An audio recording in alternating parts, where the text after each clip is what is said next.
One new media technology we used in the construction of our production was the website freesound.org.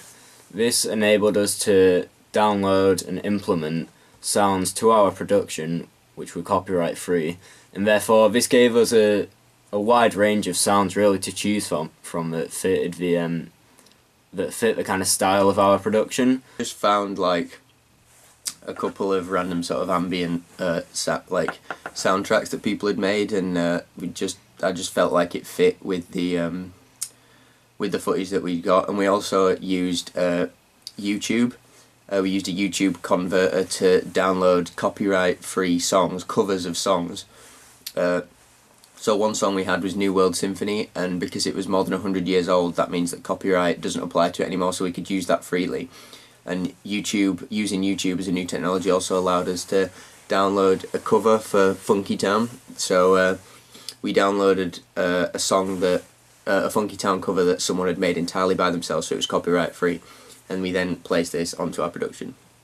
We paid attention particularly to the Channel 4 website, because on the website obviously we could go on 4OD and use that to sort of look at documentaries while we were in school, so we could get some sort of like first-hand inspiration straight away. We could also see images, news of various things coming up, and just sort of get like an overall feel of what Channel 4 was making at the time that we could then take inspiration from. And another media technology which we used in our research stage of our production is Google Images, and for this it was useful for the advertisements. So because our style model was a Channel 4 advertisement and we wanted to kind of copy the conventions of this, Google Images then enabled us to search for an advertisement that Channel 4 had created, and we get like an array of advertisements, and then we can just choose one which fits our conventions most accurately. And that really helped in the research stage because we could just research a lot of different advertisements. Another media technology which we used in the research stage of our production was BBC iPlayer. This gave us full access to Louis Theroux's Self-Fulfillment documentary, which then we could watch the whole thing through and pick out any conventions which we wanted to use or develop and implement in our production. It also just gave us a lot of options to look at, really. So we could look at, there's a whole category that has all the different types of documentaries on, which we could view for free. For our planning stage of development, for our production, we used a program called Coggle, and this is basically like an online. It just allowed us to make like an online sort of. It's like a mind map. Yeah, like a mind map, like a spider diagram of different ideas that we had, and we'd used it a little bit at AS, but we sort of made a few of them at A2. And this sort of just gave us like ideas of different things that we could use. So we started off with documentary in the middle, and then we had arms and legs going out saying travel documentary or realism documentary or rockumentary and stuff like that. And just sort of like the use of it gave us like the ability to gain an insight and to understand like all the different variety of things that are available to us to produce. Yeah, and then we could develop our production on that. So the most prominent idea for us really was the kind of travel tourism documentary, but also a realism one. So then we could expand on those points, and then the ideas came about the old generation versus the young generation, what their opinion on the funkiness of a town was. But obviously we couldn't plan for the floods that came about, but it was a really key kind of contributor to our planning stage. Yeah. For our evaluation, we used for one of our evaluation questions we used a program called Movely, and this was sort of like allowed us to create interactive PowerPoints. Again, we'd used it a tiny little bit at AS, but we'd sort of forgotten, so it was sort of like an introduction to a new media technology. We sort of had to learn. It was quite simple. It was basically just moving PowerPoints, and it allowed us to put the video of us on.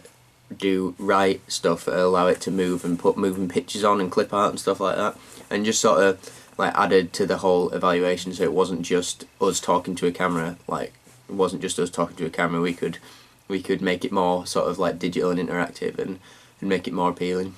Yeah, so we use this generally just for the questions before the evaluation answers on camera, and that just kind of added some variation to our evaluation answers, so it's not just us talking to a camera. For our evaluation, we also used the WAV Handycam sound recorder.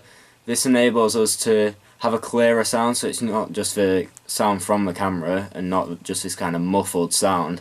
We can really then manipulate the sound to our customability. Throughout the entirety of our production, we were able to use new media technologies mixed with sort of a bit of previous knowledge of old media technologies to come together to have effective research planning, production and evaluation stages that all work together quite well.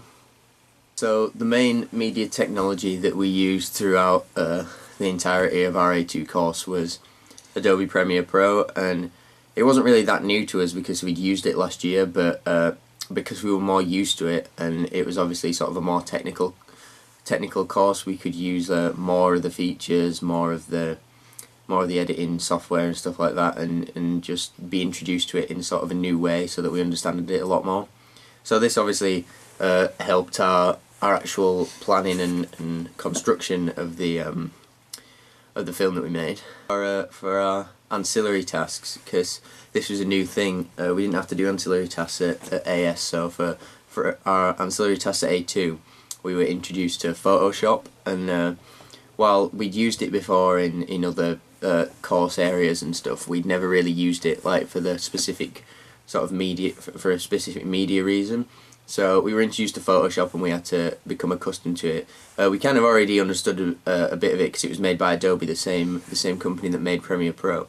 But yeah, so we just had to get used to editing and manipulating and changing images with that. But we soon picked it up, and this allowed us to create our ancillary tasks that we feel were showed some good ability in Photoshop. When creating our double page spread and our advertisement, Photoshop came in handy, particularly with the construction of it, because it enabled us to have all these options really to manipulate our image to how we wanted it to come across to the audience. So with the advertisement, we could really manipulate the colours, and we could have the contrasting of the black and white background, but then the budgies in colour, and then increase the saturation to kind of add to that eccentric style of it that we really wanted to portray to the audience.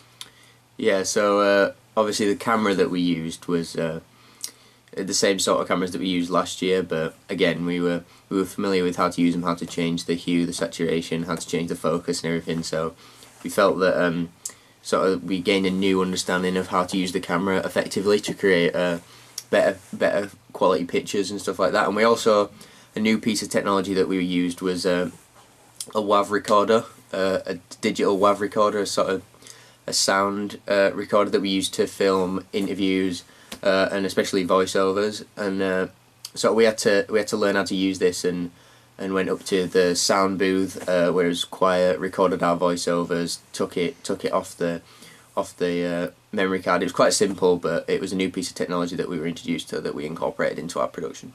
Yeah, so this really enhanced the sound element of our production, because you don't really get that muffled white noise that you do with the camera.